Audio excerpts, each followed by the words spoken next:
अरहंताणम नमो अरहंताणम नमो अरहंताणम। मैं मानता हूं कि बहुत सारी जो गड़बड़ियां होती हैं शारीरिक और मानसिक, उनका कारण हमारा भोजन बनता है, पता नहीं चलता। भीतर ही भीतर में जहर जमा होता चला जाता है, इतना जहर हमारे शरीर में जम जाता है, वह सूक्ष्म होकर पता नहीं चलता। मानसिक बेचैनी, सिर दर्द, स्थान स्थान पर दर्द, पेट का दर्द, मानसिक पागलपन क्यों होता है? पुराने जमाने में माना जाता था कि मन की गड़बड़ी के कारण ये मानसिक बीमारियां पैदा होती है, किंतु आज ये माना जाने लगा कि भोजन की विकृति के कारण मानसिक बीमारियां पैदा होती है। भोजन ज्यादा किया, अपान वायु दूषित हुआ और मन खराब हो जाएगा, मस्तिष्क खराब हो जाएगा। जिसका अपान शुद्ध नहीं है उसका प्राण शुद्ध नहीं हो सकता, और जिसका प्राण शुद्ध नहीं है उसका मस्तिष्क शुद्ध नहीं हो सकता। हम एक बात पर ध्यान दें, हमारे शरीर में सबसे ज्यादा मूल्यवान है हमारा मस्तिष्क, सबसे ज्यादा कीमती है हमारा मस्तिष्क। जिसका मस्तिष्क सुंदर होता है वह वास्तव में सुंदर होता है, जिसका मस्तिष्क विकृत होता है, रंग रूप और चमड़ी में बहुत सुंदर लगे पर कोड़ियों मूल्य का भी नहीं होता। मस्तिष्क को निर्मल रखने के लिए, मस्तिष्क को शक्तिशाली और सुंदर रखने के लिए भोजन पर ध्यान देना बहुत जरूरी है। हमारी ऊर्जा होती है उतनी ही होती है, हमारी शक्ति होती है उतनी ही होती है। उस ऊर्जा को, शक्ति को या तो पेट में खपा दो और या मस्तिष्क के लिए सुरक्षित रख लो। चुनाव करो। चुनाव का प्रश्न है कि हम क्या चाहते हैं, ऊर्जा को मस्तिष्क के लिए भेजना चाहते हैं या ऊर्जा को पेट में ही खपा देना चाहते हैं। पेट में खपाने वाला पेटू होगा और पागलपन की श्रेणी में जाने वाला होगा। जिस व्यक्ति ने अपनी शक्ति को, अपनी ऊर्जा को पेट में कम खपाया और मस्तिष्क के लिए सुरक्षित रखा, वह व्यक्ति दुनिया में कोई बड़ा काम कर सकेगा। इसलिए साधना, स्वास्थ्य और आहार तीनों का बहुत गहरा संबंध है, बहुत ज्यादा संबंध है। रोगी आदमी न ध्यान कर सकता, न अध्ययन कर सकता और न कोई अच्छा बड़ा काम कर सकता। निरंतर रोग रहता है, चिड़चिड़ा स्वभाव हो जाता है, ये क्रोध बहुत आता है, स्वभाव चिड़चिड़ा है, मिलनसार नहीं। उसके पीछे भी भोजन का कारण। भोजन से इस प्रकार के रसायन बनते हैं कि वे मनुष्य को क्रोधी बना देते हैं, चिड़चिड़ा बना देते हैं।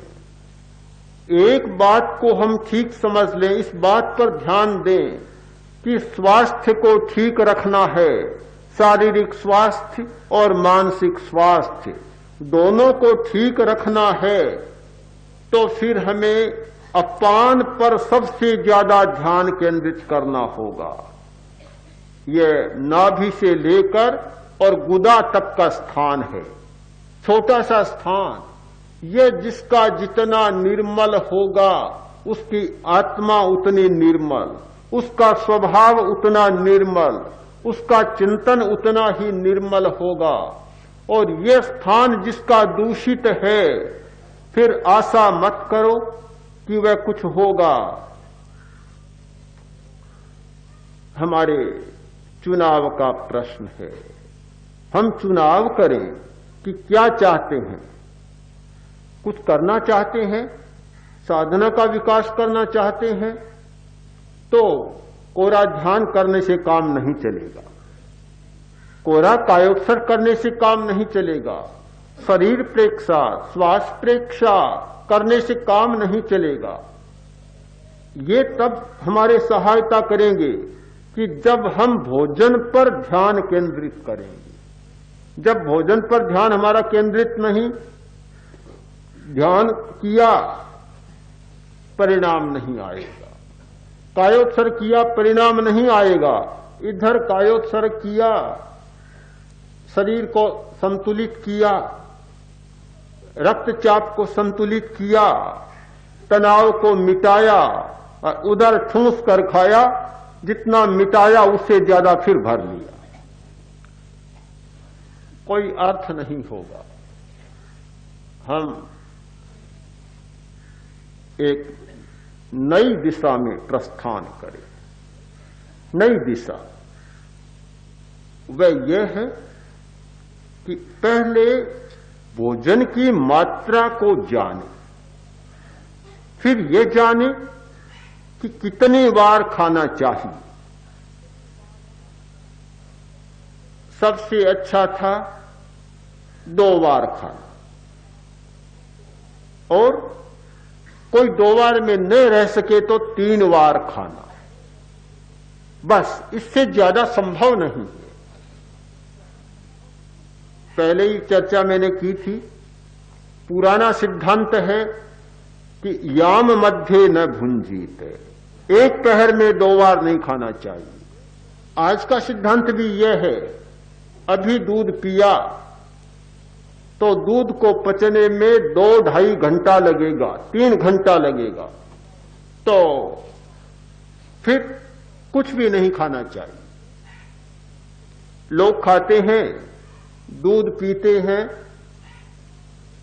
और थली में दूध पिए, साथ में मोगर और पापड़ न हो तो ऐसा लगता ही नहीं कि कोई नाश्ता हुआ। वह तो होना ही चाहिए। दूध है प्रोटीन, मोगर है, पापड़ है, अनुकूल नहीं है। दूध के साथ सिद्धांत है कि कुछ भी नहीं होना चाहिए। कोरा दूध, दलिया भी नहीं होना चाहिए। दलिया श्वेतसार है, नमक नहीं होना चाहिए, न चीनी होनी चाहिए। कोरा दूध तो 3 घंटा में अच्छी तरह से वह पच जाए। हाँ, दूध दलिया सदा की चीज, रोटी दाल सदा की चीज, पर क्या करें? और नींबू और खटाई, चावल खाए और नींबू न निचोड़े तो चावल खाने का मजा ही नहीं आता। फिर तो सदा की चीज है, पर आज स्थिति ऐसी बन गई कि जो धारणाएं, जो मान्यताएं शाश्वत जैसी मानी जा रही थी, आज वे मान्यताएं तोड़ी जा रही है। मान्यताएं टूटती हैं समय पर। जैसे जैसे मनुष्य का ज्ञान बढ़ता है, बहुत सारी मान्यताएं टूट जाती है। हमें ध्यान देना चाहिए, सारे विकल्पों पर हम विचार करें कि मान्यताओं को तोड़ने के लिए आज जो सत्य के कोण हमारे सामने आए हैं, बहुत महत्वपूर्ण होते हैं। हम केवल ये कह दें ये मत खाओ, ये मत खाओ, काम नहीं चलेगा। जो लोग शाकाहारी हैं, हम जैन लोग हैं, वैष्णव लोग हैं, शैव हैं, वे शाकाहार में सबसे ज्यादा विश्वास करने वाले हैं। हम दूसरों को कहते हैं मांस मत खाओ, अंडे मत खाओ। लोग, आज का आदमी कैसे मानेगा मांस मत खाओ?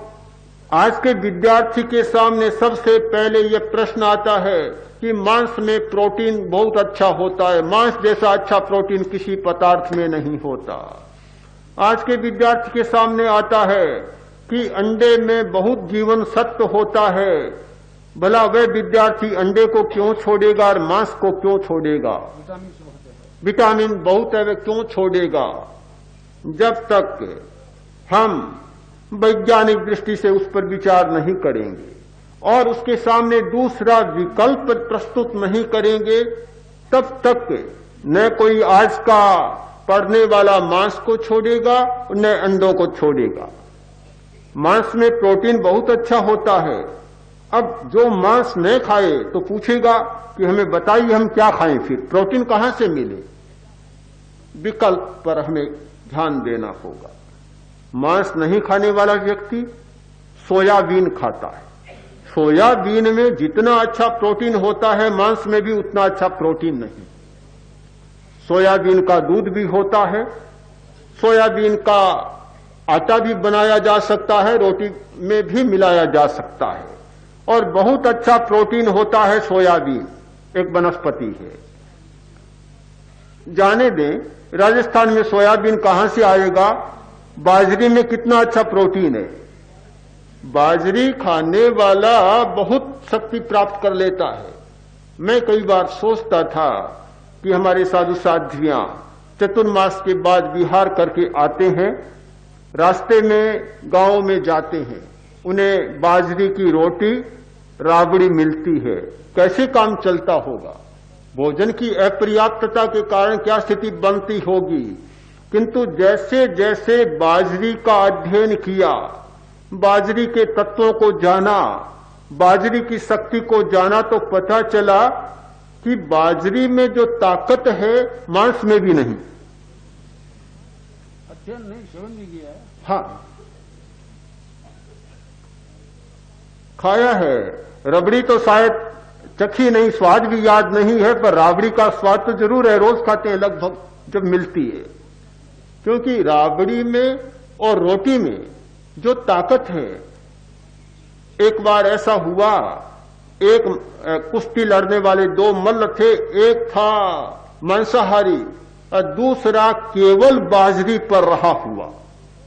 बाजरी वाले ने मांस वाले को पछाड़ दी। प्रमाणित हुआ है कि बाजरी में बहुत तत्व होते हैं, बहुत अच्छा प्रोटीन होता है बाजरी में। इसीलिए बाजरी खाने वाले, राबड़ी खाने वाले इतना श्रम करते हैं, इतना काम करते हैं और बड़े हट्टे कट्टे रहते हैं, और दूसरे लोग उनके सामने थक जाते हैं। हमें विकल्प पर तो अवश्य ध्यान देना होगा।